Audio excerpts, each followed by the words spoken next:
సంపూర్ణ రామాయణం సులభ శైలిలో. సతి అనసూయ. రాముడు అత్రి మహాముని వల్ల తత్వబోధనలు వింటూ, మునుల వల్ల ధర్మశాస్త్రాల రహస్యాలు తెలుసుకుంటూ ఆ దినమంతా ఆ ఆశ్రమంలో గడిపాడు.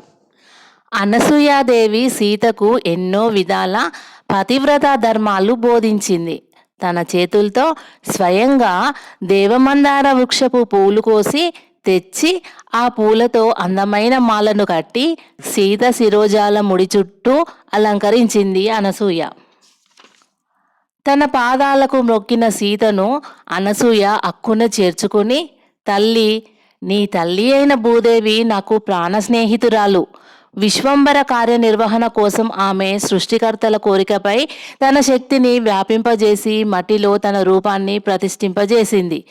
ఈ చరాచర ప్రపంచాన్ని మోసే పునీతురాలికి ముద్దుల పుత్రికవైన నీవు విధివశాత్తు వనవాసం చేయవలసి వచ్చింది కదా. అత్యంత సువిశాలమైన విదేహ రాజ్యంలో పుట్టి పౌరుషానికి పరాక్రమానికి ప్రసిద్ధికెక్కిన సూర్యవంశ రాజుల రాజభవనాన్ని మెట్టి లోకోత్తర పరాక్రముడు సద్ధర్మ నిరతుడు అయిన శ్రీరాముని ఇల్లాలువైన నీకు ఈ వనవాస కష్టం తప్పలేదు కదా అని విచారించింది. సీత చిరునవ్వుతో అనసూయను చూస్తూ, తల్లి, ఈ అరణ్యవాసం నాకు ఏ కష్టాన్ని కలిగించడం లేదు. అతి ప్రశాంతమైన నిర్మల జీవితాలను కొనసాగిస్తూ లోక కళ్యాణం కోసం యజ్ఞయాగాదులు తపస్సులు చేస్తున్న మీ వంటి గొప్ప గొప్ప మునిపత్నులను ముని బృందాలను దర్శిస్తూ అక్షయమైన పుణ్యాన్ని సంపాదించుకునే అదృష్టం నాకు ఈ వనవాసం వల్లనే కదా కలిగింది.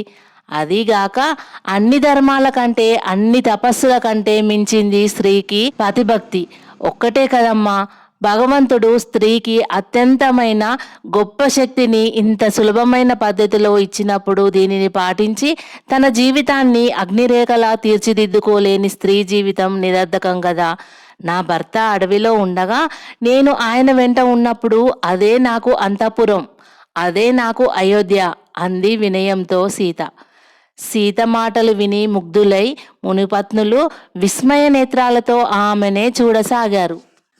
ఆ మునిపత్నులందరిలో సీత అగ్నిలా వెలుగుతోంది. అందం, వినయం, పాతివ్రత్యం, తేజస్సు మూర్తిభవించినట్లున్న తన అర్ధాంగి సీత మీదనే దృష్టిని నిలిపాడు రాముడు. లక్ష్మణుడు తన వదిన చెప్పిన మాటలను వీణుల విందుగా విన్నాడు. అత్రి మహాముని కూడా సీత వినయ వివేకాలకు ఆనందిస్తూ సంభ్రమాశ్చర్యాలతో ఆమెను చూడసాగాడు. అనసూయాదేవి సీతను కౌగిలించుకొని, పుత్రి, నీ మాటలు ఎంతో ముద్దుగా అర్థయుక్తంగా ఉన్నాయమ్మా.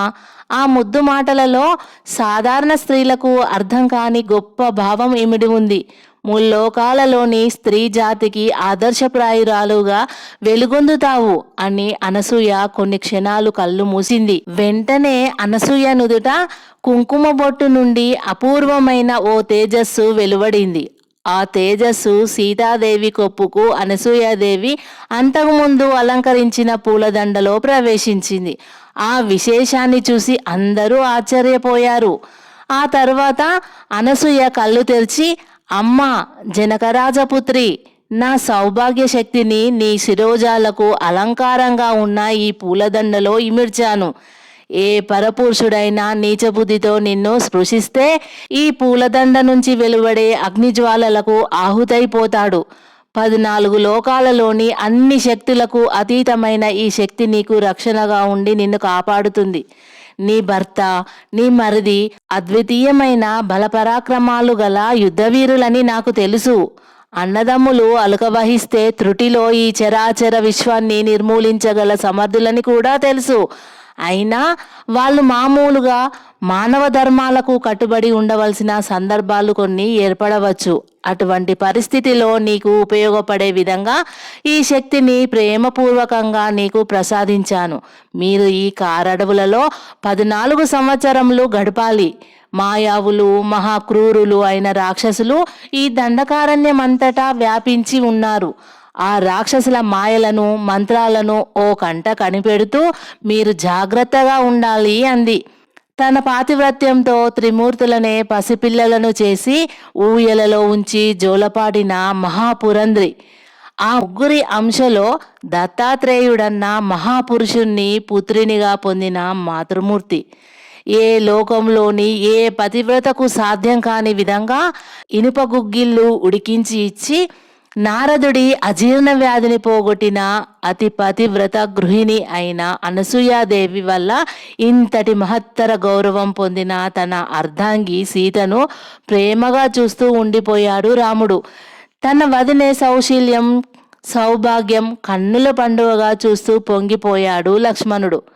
అత్రి మహాముని సంతోషంతో తల ఊగిస్తూ రామలక్ష్మణులను చూస్తూ, నాయనలారా, సంధ్యా స్నానానికి వేళ అయింది, యమునకు వెళదాం రండి, పదండి అంటూ లేచాడు.